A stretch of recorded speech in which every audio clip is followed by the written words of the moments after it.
Hello everyone and welcome back to another deck guide, this time featuring the magnificent mavens of the Moonlight, the Lunalights, who recently got new support and a structure deck. So presumably you bought the Arc V decks and that brought you here to learn how to actually use the deck.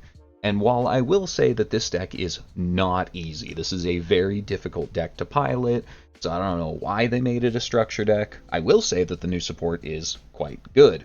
So if you still want to learn this deck, then let's get started. So first up is going to be Gold Leo. This is the last wave of support that came out, not the new card. That's going to be Scarlet Tiger. We'll get to her in a second. But Gold Leo is really the glue of the deck. It's what holds everything together, because she is your best normal summon. If normal or special summon, you can add a Lunalight monster from deck to hand, then discard a card. That's really good because most of our cards, most of our monsters at least, have effects when sent to grave by card effect. So you want to make sure you are distinguishing between Gold Leo, which sends for effect, and something like Kaleido Chick, which sends for cost, because those will not give you those effects. Keep that in mind. Gold Leo also has a second effect where if a Lunalight monster is sent to your grave while this is on field, you can target it and add it back to hand, which is very relevant for our second card, Black Sheep. Black Sheep can be discarded to either add a Lunalight from grave back to hand, or add a Poly from deck to hand. That means that you can discard Black Sheep for its own effect, get one material, most likely the Poly, then use Gold Leo to add it back, and because this is not a once per turn effect, you can then either use the Black Sheep as material or discard it for value again. And if you do use it as fusion material, you can then add a Lunalight from grave back to hand. So just keeps the train rolling, keeps you stocked up on materials. Very, very good card. That's why both of these are 3-ofs. Black Sheep's your best extender, arguably, now with the new card, and Gold Leo's your best starter. Then we've got 3 copies of the new Scarlet Tiger. I'm not sure 3 is correct, 2 might be correct, but one of the reasons that I am playing kind of weird ratios, you'll see a lot of 2-ofs in the main deck, is that Lunalight has some crappy names. There's a lot of Lunalight cards that are pretty bad, but you need a set number of names in the deck to make it work, especially because this is a blind second build. I guess I should have mentioned that earlier. Lunalight's really good at killing people. It's really good at doing things during the battle phase, so I like to play it as a blind second deck rather than Towers Turbo like you might have previously seen. I think it's a more fun and dynamic way to play it.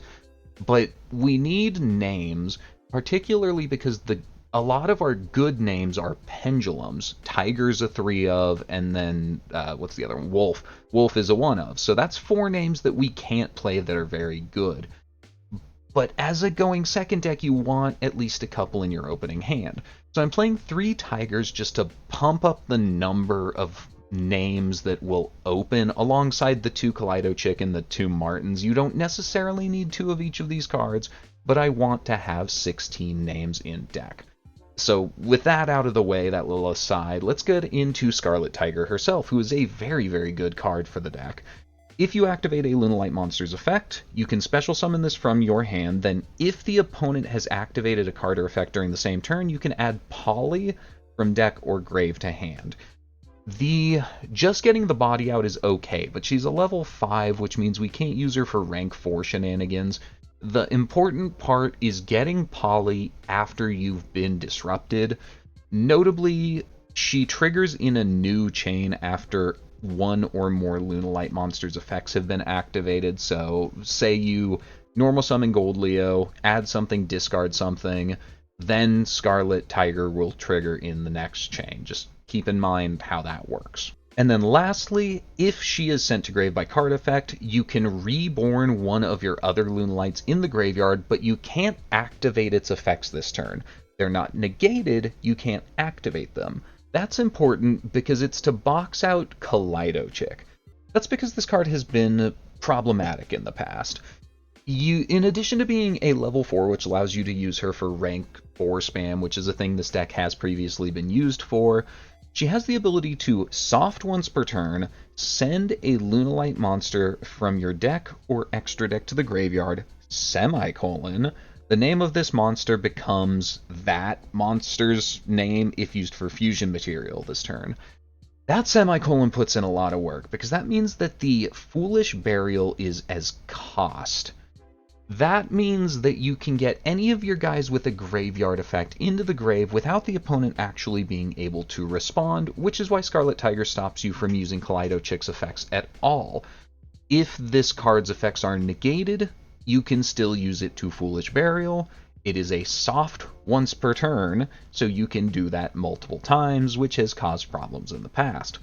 But in a pure build of Lunalight, it has a couple other very useful effects. If it's sent to the graveyard by card effect, you can add a Poly from grave back to hand, which is nice. We use a lot of Polys over the course of a turn, so we want that recycling. And then importantly for the going second build of the deck, this build, if this card is banished, you can make it so the opponent cannot activate cards or effects during the battle phase this turn. That just means that you have free reign to OTK them after banishing this card. Next up is going to be Yellow Marten. Yellow Marten, if it's in hand or grave, can bounce a Lunalight card you control to summon itself out, but it's banished when it leaves the field. This is another piece of the puzzle that made Kaleido Chick and Tiger problematic, because this can bounce a card, be used for rank 4 material, it goes back to grave, so it doesn't get banished, things like that. But in this build, more importantly, Yellow Marten, if sent to grave by card effect, can add a Lunalight spell or trap from deck to hand, which is a whole lot better now that we have Masquerade. We'll get into that. Then we've got Silverhound, which is another of our relatively new support cards, who, if sent to the graveyard by card effect, can special summon a Lunalight from deck, but while you have that monster on field, you can only special summon Lunalight fusions from the extra deck to box out rank 4 shenanigans. Then, while this card is in the graveyard, when a spell or trap, card, or effect is activated, you can banish this and a Lunalight fusion from grave to negate the activation. This is a disruption that comes out of the graveyard to help protect your combo. You just have to get it there as well as one of our fusions, which takes a little bit of work, but it's not too hard, especially if you can just send one off of Chick. Next up, we are on one Emerald Bird. Emerald Bird is needed for some combos. Her best thing is that she can recur banished cards. So if this card is normal or special summon, you can send a Lunalight from hand to grave as effect, which is nice, that triggers things. Then you just draw a card, so it's okay. But then if this card is sent to grave by card effect, you can target a Lunalight monster that is banished or in your grave and special summon it with negated effects. That's important because, one, you bring back Kaleido Chick, which gives you another Foolish Burial, even though it's negated. Or two, you can recycle banished cards, things that got like DD crowed that you really need to be in the graveyard. You can bring them back, use them as material, put them back in the graveyard where you need them. And last up for names, I'm on one Purple Butterfly. This one's kind of the controversial pick. All it really does is you can banish it from grave to summon a Lunalight from hand. The other effect is relevant in this build of the deck because you can send it from hand or field to grave to give one of your Lunalight monsters 1000 attack until end of turn. That's relevant but not amazing. The real reason I'm playing one of this is because we are on 3 fractals. The only things you can really send off of fractal are Silverhound, which is a starter, that's why we're playing the 3 fractals, or a copy of Black Sheep, which only really matters if you have Gold Leo on field already. So one purple butterfly, in addition to pumping up our names, gives us just an extra target off of the fractal to put something in grave, and because we are pretty normal summon reliant, we don't mind banishing this to summon something from hand. It's not a bad place to be.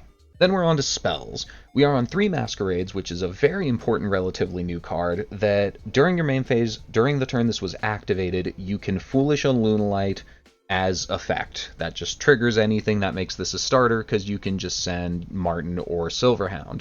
Then, very importantly, if you fusion summon a Lunalight while this is on field, you can add Poly from Grave or Banishment back to your hand. Then, if you want, you can discard a card to gain a miracle fusion this turn effectively. You can use cards from grave as material when fusion summoning once this turn. That's very relevant because our boss monsters have some nasty requirements, so being able to use materials from the graveyard helps us get out Liger Dancer. Then we're on 2 polys because we go through a lot of polys and we have a lot of ways to search it between Scarlet Tiger, Black Sheep. We can recover it off of Masquerade and Kaleido Chick, and it's very important for the deck.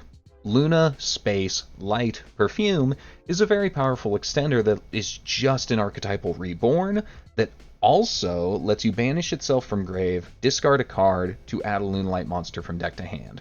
Neither is once per turn.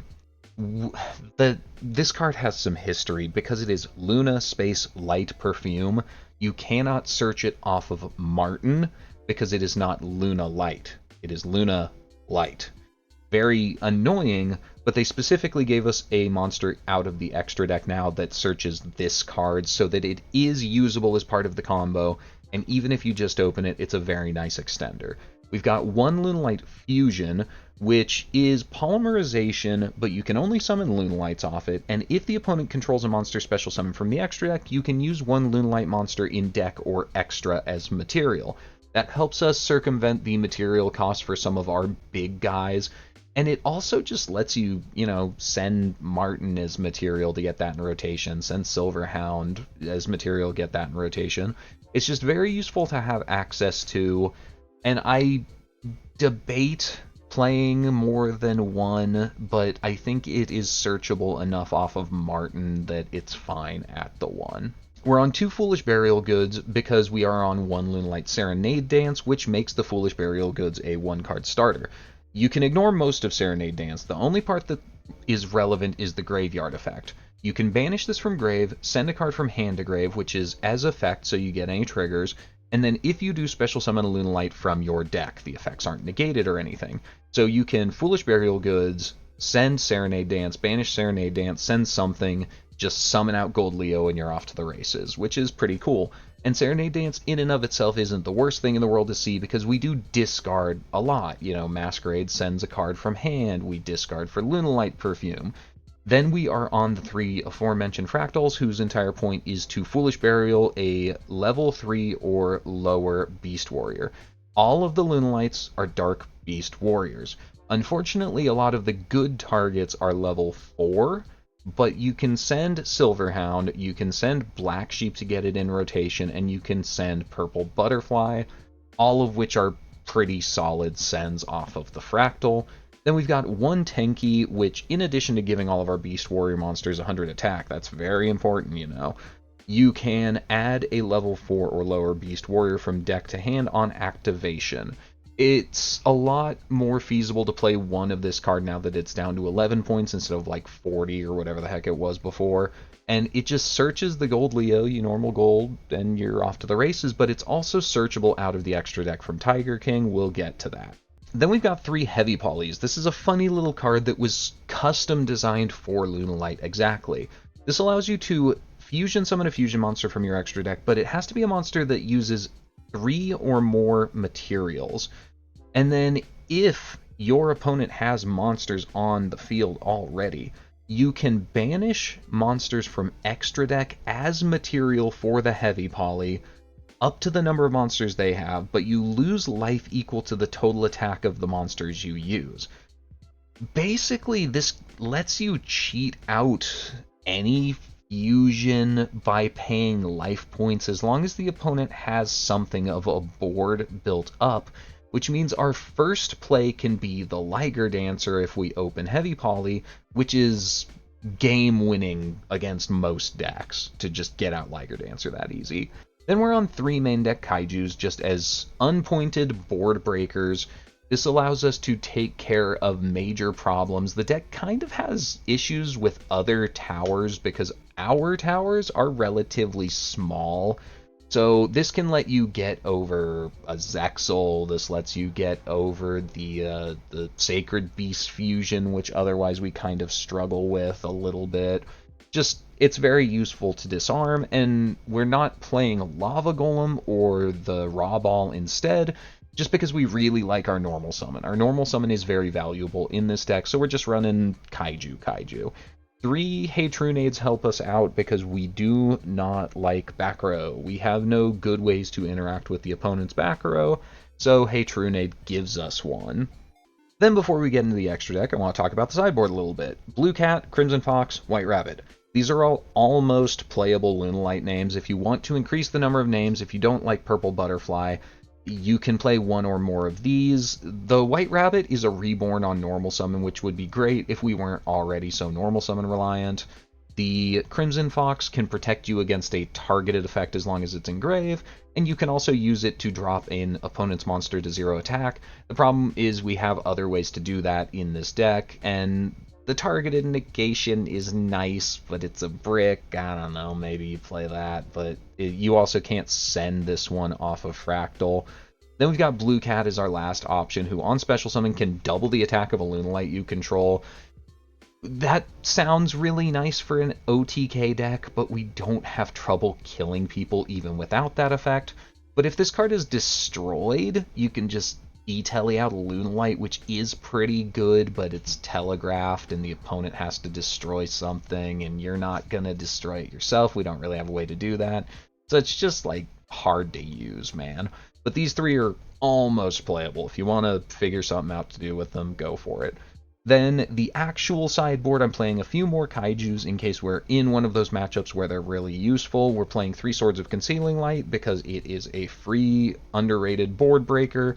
3 Twin Twisters in case the Hatrunades are not enough and we're into a very back row heavy deck, and 3 Unbreakable Xyz Barriers. We'll talk about the going first plan a little bit more in the extra deck, but these are for the going first plan. If you are up against a deck you don't think you can break the board of, which is kind of rare, but maybe you run into one, or you are sure the opponent is going to make you go first, you want to bring these in.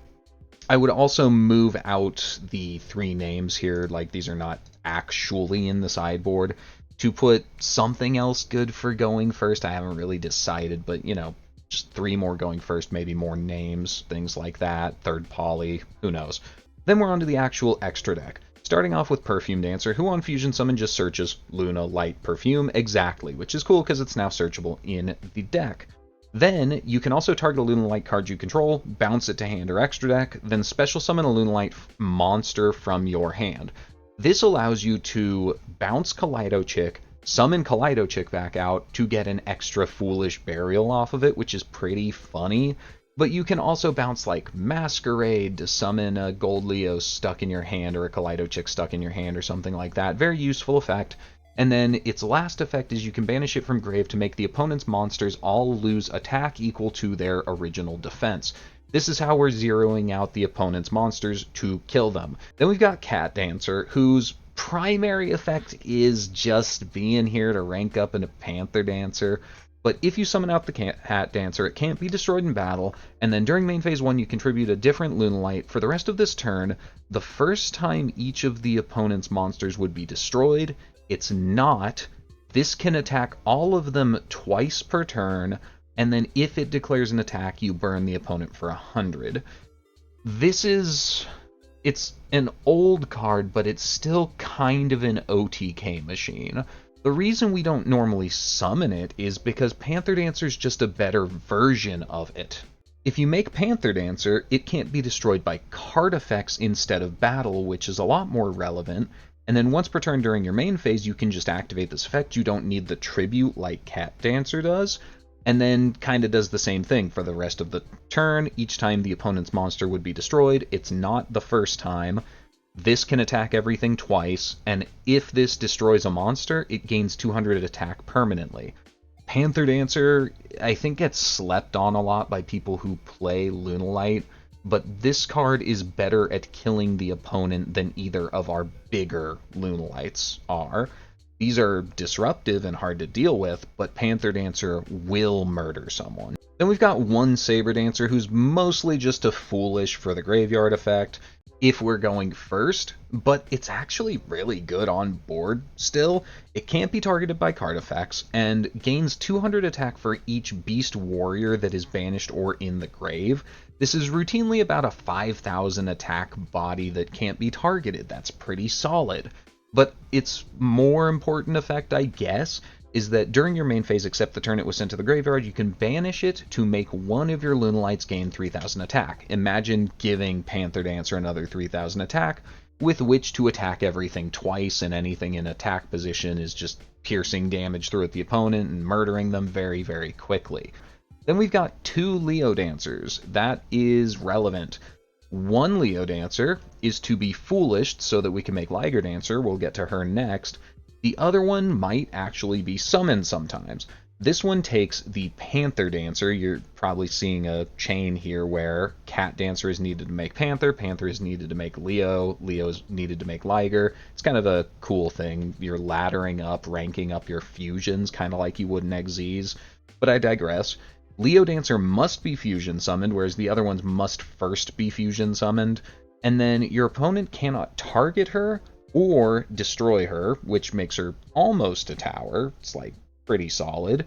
She can make 2 attacks each battle phase, which is why I think Panther Dancer is better at actually OTKing the opponent, because you only get 2 with Leo Dancer. But once per turn, if this has battled a monster, you can then just destroy all the opponent's special summon monsters at the end of that battle. So that's a board wipe, and then you can swing again for 35, and anything else you have. It's pretty good, but the primary goal here is we need her to make Liger Dancer. Liger Dancer is our newest, biggest, nastiest boss monster, who takes Leo Dancer and 3 Lunalights. That's why Heavy Poly is so important, and to a lesser extent Lunalight Fusion, because they just let you use Leo Dancer from the extra deck so that you can get there without a whole lot of work. And the payoff is that when you make Liger Dancer, she is completely unaffected by any card effect that is not Lunalight cards. That includes your own cards. That's why in Advanced people play her with Baguska. But keep in mind that in the mirror, she's affected by the opponent's Lunalight cards, which actually means that Leo Dancer is better in the mirror. It's kind of funny. But she can also make 2 attacks each battle phase, similar to what Leo Dancer can do, and once per turn you can Foolish Burial a Lunalight from your extra deck to destroy all of the opponent's monsters. That's the big thing here. So if you summon Liger Dancer, you get a free board wipe on a complete tower that they can't do anything to, in addition to Foolish Burial either the Perfume Dancer or the Saber Dancer, depending on if you're going first or second. So just unbeatable card in a lot of decks. Then we're on one Tiger King. The big thing here is that it can set the Tenki on summon, which then allows you to search something, but also you can detach a material to negate the effects of all face-up effect monsters that are not Beast Warriors until end of the turn. So this allows you to not only get more gas to keep going, it allows you to break the opponent's board, and then we can use that to rank up into Ray Lancer. We'll get to that in a second.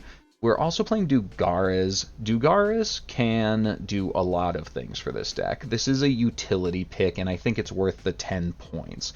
Because 2 level 4 monsters get you either draw 2 cards, then discard for effect, which is very good, or skip your next main phase to special summon from your grave, which is very good, or skip your next battle phase to double the attack of a monster you control and until the end of this turn.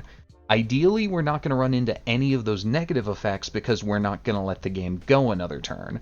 So we're either drawing gas, discarding for effect, or we're doubling the attack of Panther Dancer, which just makes it even better at killing people, or we're reborning something that we really need to keep going. Lots of utility here. And then either of these Xyzs, we're going to rank up into Utopic Ray Lancer, who cutely is a Beast Warrior, so it's on theme, by discarding a spell trap and using a rank 4 Xyz that we've already gotten the effects out of. And then this guy is really good at killing the opponent. It drops all of their monsters' attack by 500, and at the start of the battle phase it negates all of their monsters permanently and can attack twice by detaching a material. Then we're on to what I'm calling the going first section of the extra deck. These guys help you out a lot when you are forced to go first or choose to go first into a deck you don't think you can beat going second. These are all combo pieces and end board pieces that you can get to off of the one card combo I'll show you in just a moment. Dragostapelia takes a fusion monster and a dark monster, which is pretty trivial for us to make, and it can modulate the level of an opponent's monster, but more importantly, negate whatever it does that to. So it's just a monster negate once per turn. That's pretty solid. Then we're on Eclipse Twins and Nyarla. We'll get back to the Eclipse Twins in a second. Nyarla's more important. The reason we are on this card is it is a rank 4. When its Xyz summon doesn't matter, but its second effect matters a lot. Once per turn, while this has material, you can target a monster in your graveyard, detach all materials from this card, and attach what you targeted. The rest of it doesn't really matter. What matters is that it detaches any number of materials for effect. Not many Xyzs detach for effect. That means that you can put things like Marten and Emerald Bird under the Nyarla, detach them to eat something, normally I've been doing Scarlet Tiger, then you will trigger the Marten and the Emerald Bird because they were sent to grave for effect. It's a weird rules lawyer thing that makes this card very important going first specifically.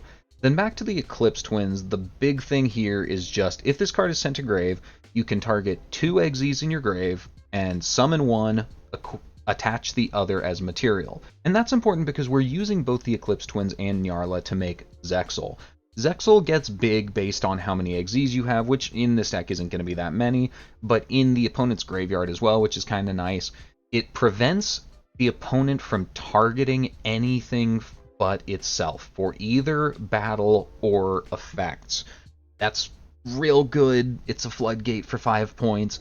And then also it can detach a material to take an opponent's monster, non-targeting, permanently steals it, and become indestructible by battle or card effects until the end of the turn.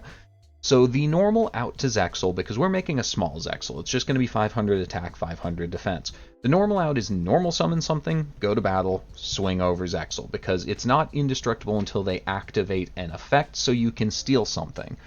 But if Eclipse Twin is under it, and they walk over the Zexal, Eclipse Twin will bring back Zexal and put Nyarla under it, so you can still use all of the effects. That makes it sticky even though it's small. So our end board tends to be the Zexal, the Dragostapelia, and the Liger Dancer going first, which is pretty solid, but not amazing. And with that, let's go see how we get to that end board. Alright, so for our combo, keep in mind that this is the 1.55-ish card combo for going first. This is not a going first build of the deck, but in case the opponent forces you to do so, we do have a pretty significant board we can build off of just one card and a couple of discards, so let's get started. So we're going to start by normal summoning Gold Leo and then use her effect to go get Marten, discard the Marten, which is going to allow us to search Masquerade, pretty standard line. Activate Masquerade, send Silverhound, who can summon out Chick, so we can start dumping things. We dump Black Sheep so we can add it back off the Gold Leo, then discard it for Polly so that we can use Polly to go into Perfume Dancer. That's going to allow us a couple of things. One, the Perfume Dancer is going to search Lunalight Perfume, and the Masquerade's going to add back Polly, then we can use our first discard of a random card. Hopefully you get value off it. We aren't going to here, that's okay. To be able to Miracle Fuse once this turn. Note that I would recommend going Chainlink 1 Masquerade, Chainlink 2 Perfume Dancer, because if Perfume Dancer gets ogred, you at least still get the perfume. If Masquerade gets ogred, the deck kind of falls apart pretty easily, so keep that in mind. So we add back the poly, discard a random card, then we can go Perfume, bring back Chick, so we can do another discard, or Foolish. This is going to be the Leo Dancer, so that now we are entirely set up to get Liger Dancer out whenever we need it, because we have the materials engraved and we have our Miracle Fusion primed. But we can do a little bit more than just Liger Dancer Pass, so we're going to activate Perfume, which is going to let us go get the new Scarlet Tiger. Then we're going to use Perfume Dancer, bounce Chick, summon Chick back out. Note that the Perfume Dancer does not say, accept the bounced monster. So you can do that, and that's kind of the line you want to do with that effect on her pretty often, because it just gets you an extra Foolish for free. And then because we activated a Lunalight, you can use the new Scarlet Tiger. Unfortunately, because the opponent hasn't hand-trapped us or anything, we can't get the poly. But we can get the body. It doesn't really matter here because you could just use her from hand, but yeah, it's fine. Then we can go Kaleido Chick, dump Emerald Bird. And right here the sequencing is going to matter a good bit. So we're going to go poly to make Dragostapelia. This is the first final part of our end board. We're going to use the Scarlet Tiger and the Perfume Dancer. That's going to let the Scarlet Tiger reborn the Emerald Bird that we just sent off of Kaleido Chick. That's important because while the Emerald Bird can't activate her effects on field, we can overlay with both of them into Nyarla. Nyarla's actual effect doesn't matter. Try to remember not to activate that because it just forces you to discard cards. But what matters is that he can detach to as cost to eat the Scarlet Tiger. There's other things you can eat out of the grave, but just make sure you're not doing like Silverhound or Martin, pieces that we're actually going to be using. I normally just hit the Scarlet Tiger to be safe. And that's going to trigger both the Kaleido Chick to add back Poly and Emerald Bird to reborn the Kaleido Chick one more time. So we get Poly back, which means that we can still do the Liger Dancer thing, and then Kaleido Chick can send something else. Here it doesn't really matter. I send Purple Butterfly as follow-up. But what really matters is that we can bounce the Masquerade for Martin. Note, if you don't want to discard anything else in your hand, you can summon the Martin back earlier and discard the Masquerade, but it's kinda nice for follow-up if you have other discards you want to do, so that's why I did it in this particular order. Regardless, we can overlay 2 for Eclipse Twins, and then we've got 2 4s, so we can make a Zexal with Eclipse Twins under it just in case. Then we can do Poly to get out Liger Dancer, which is our final end board piece. And so this is the going first board. It's pretty significant. Zexal's itty bitty tiny, but we still get the Eclipse Twins under the Zexal. And because Zexal is a soft once, if we use the effect, then they out it, and then Eclipse Twins brings it back, we can use the effect again. So it's theoretically 2 steals on top of a negate, on top of a board wipe on a tower. It's pretty good. It's not the most layered thing in the world, but it is not a bad end board. Cool, cool. Alright, and then for this week's games, we are doing a full match up against Phantom Knights. I didn't have a whole ton of time to record games, but this ended up being an okay match with the exception of game 2, which was just how Yu-Gi-Oh! Goes sometimes, you'll see. But I know this deck very well, which is bad for them, because when you're playing a rogue deck, you gain a lot of advantage from the opponent just not knowing what your deck does, not knowing where your choke points are, things like that. But because I know their deck so well, I know where the weak points and choke points are. So, for example, on this board, this would OTK or FTK most decks in the format. But we're not most decks in the format. We're main decking Kaijus, and we rip heavy poly off the top on a hand that was already quite good. So that means that what we have to navigate is who do we want to Kaiju, and how do we deal with both of these guys since we only have the Kaiju for one of them? Well, we're going to rip heavy poly off the start to see if the back row's anything. They would probably use an Unbreakable Xyz barrier if they had it, but they don't, which is cool. So that lets us get Liger Dancer immediately. I don't use Liger Dancer immediately because Zexal can give them indestructibility in response to the Liger Dancer activation. and then it can't be destroyed by card effects or battle for the turn, which assures they live against us. There's like no good way to deal with that outside of the kaiju we already have available. But we can summon off of the Silverhound, so I grab Gold Leo. I don't use the effect because I don't want to make it vulnerable to one of these guys, and we still have extension in hand already. At this point I decide that if we kaiju the Zexal, we can then just destroy the Dark Requiem with the Liger Dancer, and just hope the back row isn't anything that can really stop that plan. So we go for that, we tribute over, then we send, they try to negate that, doesn't work, and unlike the Zexal, if Dark Requiem doesn't negate and destroy, it can't reborn, thankfully, because that would suck right now. So now we can go for the Fractal Send Sheep to add it back off of the Gold Leo.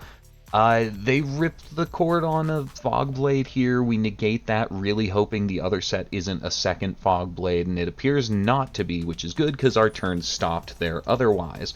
And what I really want to do is they already have at least one Reborn. We're kind of low on resources, but we can go for quite a while. And what I really, really want to do is banish the Kaleido chicks so they can't do anything in battle phase. Spoiler alert, we're not going to make it there, unfortunately, and that's going to make this game a lot harder than it probably should be. We add back the Gold Leo because we haven't normal summoned, so we can summon that. The last card in hand is Ghost Ogre, which didn't end up mattering a whole ton. The problem is just trying to get Martin sent to grave by card effect, and we're not making it there, which is kind of unfortunate. So we get a bunch of damage on board, and we get to Masquerade, but we get to Masquerade at a point where we have nothing left in hand to discard for the Masquerade, which means we just have to go with what we've got. We make Panther Dancer. It's an unfortunate thing that I activate Panther Dancer here. You'll see why in a second. I should have known better. Swing with Tiger King, and they're like, okay, cool. Well, we've got the Reborn. Go Solaret, get Veil. Veil, little known effect on summon, can swap something to defense position, which means that Panther Dancer is gone. Which is unfortunate because Panther Dancer's effect to make their monsters indestructible once is not gone. So everybody is indestructible the first time. We just kind of have to clear out as much as we can. But this is the best we got, and they get a bunch of follow-up off of us trying. We negate the monsters on board for all the good that does. We don't have Silverhound in grave, so we're just really hoping Liger Dancer gets us there. But again, matchup knowledge matters. At this point, I know that they have two outs. One out is going to be Arc Rebellion. Arc Rebellion is not really an out if we just hold the Liger Dancer because it doesn't have any protection. We can just destroy it after using the effect. The other out is making another Zexal after putting something in grave for us, but even with Tiger King it's only 25, so it's not that scary. So I just hold the destruction as long as possible, knowing that those are the only ways they out it, and they end up giving up because they know they can't get there. Cool, cool. And for game 2, we let them go first, of course, because we're trying to go second. I think it's objectively correct in this deck, just because of how many Lava Golems and Kaijus are running around in the format. It's a little bit scary to make an okay, unlayered end board like we do, even if it is powerful uninterrupted. But, you know, going second, we get the luxury of ignoring all of that. We just have to manage to break the board on our own, which isn't too hard, because this deck just plays a bunch of board breakers. You know, we got Concealing Light. Concealing Light just ends them here, basically. And for turn, we rip a Black Sheep. So this is a pretty solid hand. We don't have an amazing starter, but we have both Heavy Poly and Concealing Light. So my thought is they probably have Unbreakable Xyz barriers. They've got 3 cards in back row. One of them's going to be the Fog Blade, but they probably have an Unbreakable Xyz barrier as well. So I need to use one of these 2 cards to force out the Xyz barrier, and then hopefully the other one will resolve, which should result in us winning the game. So I decide to try the Concealing Light first, but unfortunately they have a Cosmic Cyclone, which was not expected. Okay, well, we have to hope that was just all they have, and those are 2 Fog Blades, so we go Heavy Poly, and nope, they had the Unbreakable Exes barrier. I normal summon Chick to get Martin in the graveyard. They negate and destroy, and there's really nothing I can do at that point. Let me know in the comments when I do a full match if you want to see a game like this where it's just kind of a blowout because they had the right things, or just kind of a blowout because we had the right things. I don't normally like showing these, but I figure if it's a full match, maybe you want to see it. Let's go to 3, which is a much better game. And then game 3, again, we lost. We let them go first, though, because we want to be doing that. This hand is sketchy, because what this hand does is disarms the back row or gets out an Xyz barrier, and then disarms one of their 2 primary threats. Then we just have to Masquerade and pray. We have to hope that between the Trunade and the Kumongous, we can take out everything relevant to them. And then we top deck Twin Twisters, which is still not great for us, especially because they only set the 1 back row here. So we start Hey Trunade. They don't negate it or anything, so that goes back to hand. Cool, that's something at least. Here we go Kumongous over the Dark Requiem, because if they negate a single thing, we're screwed. But then, because we have the second Kumongous, I summon it, and now that the Requiem Dragon is off the field, Zexal is itty-bitty tiny. So unless we activate a card effect that allows it to become indestructible, we can just swing over it with the Kumongous. And while we are trying to OTK, this hand is weak enough, and we are in a weak enough position that I think it's important to just hope we can get through their follow-up. And notably, they had a pretty bad opening hand, so they didn't set up much follow-up. The only thing in Grave that does anything is the Umbrage Veil, but keep that one in mind. So now we just have to do the combo and hope it is good enough, but spoiler alert, I'm going to screw up the combo, which means we're not going to end with as good of a board as we really should. They also have Ghost Bell, which is a little bit frustrating. That's, I think, what screwed me up, because the Ghost Bell itself was not terribly impactful, but it caused me to change the line I was working on, which I think I just did poorly. I adapted to the hand trap poorly. But we're going to get a little bit. So we're going to make the Dragostapelia. We can add back Emerald Bird. We can discard it. We're just kind of spinning our wheels at this point. We add the Tiger. We can banish Perfume Dancer to go Tiger. Add back Polly. Discard the Poly to rank up our Tiger King into Utopic Ray Lancer, which is another disruption. We go Dragostapelia on the Kumongous just to make it level 1, because why not? I probably should have done that on Solaret instead. They draw for turn, and they normal summon Cloak. My immediate thought is, okay, normal summon Cloak sucks. That's a really bad play. So if I Dragostapelia the Cloak, all of a sudden they don't have level 3 materials, they've already used their normal summon, they don't have follow-up in the graveyard, so I go to do that. Unfortunately, I forgot about that Umbrage Veil. So they Umbrage Veil in response to the Dragostapelia so that they can quick Xyz into Breaksword, activate Breaksword trying to figure out targets, and what you don't see in this is that they played at a snail's pace the entire match, and so they ended up timing out. So at this point, they can go Breaksword, destroy Self, and probably Lancer is their best bet. Then bring back 2 names. Do they have... Yeah, they have the 2 names under the Breaksword, so they can bring back both of those. Make a 4. The question is, do they have another Dark Rebellion, and do they have another way to rank it up? Because we also have follow-up and a lot of good draws and everything like that. So if they can't kill us this turn, which they almost certainly can't, we're going to win anyways. So they time out, we don't get a satisfying conclusion, but I think we were definitely favored here regardless. Cool? Cool. And we're back with closing thoughts on Lunalight. I love this deck. I know a lot of people get salty about this one just because it is a Towers Turbo deck, quote-unquote. But it is similar to Super Quant, a Towers deck that takes a lot of skill to play and has diverging combo paths and things like that. And I like a going second OTK deck that isn't just completely immune to what the opponent is trying to do. Yes, it's important for a going second deck to have protection, but I think it should have to play the game to get to that protection, and that's what Lunalight has to do. You maybe sometimes you just open heavy poly, use it, you get Liger Dancer immediately, and that kind of screws them over. But that's kind of a mind gamey thing. The opponent has to question whether or not you have the materials to actually do that in your opening hand, and should they negate the heavy poly. Things like that. And even then, Liger Dancer isn't an auto win against every deck. She auto wins against a lot of decks, don't get me wrong, but not against every deck. You still probably have to do some work to get there, especially because even if the opponent had an open board, Liger Dancer isn't lethal alone. You have to put at least 400 more damage on board.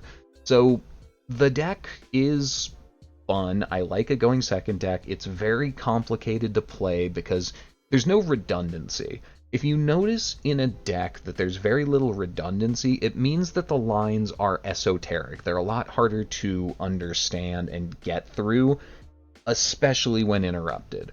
So it's a difficult deck. It's a going second OTK deck. I think it's quite good in Genesis, and it's quite good in Advanced right now, though that build looks a bit different for sure. It's good. It's cheap because it got the deck. It's fun. Just, it might take you a bit to learn it. So that's going to be it for this one. Look forward to Speedroids next week, because I'm just gonna, I also like Speedroids. I'm not going to do Pendulums, because I don't like that deck, and I'm basically just doing the Genesis content. But look forward to Speedroids for Genesis next week. I hope you liked it, guys, and I hope to see you next time. Bye-bye.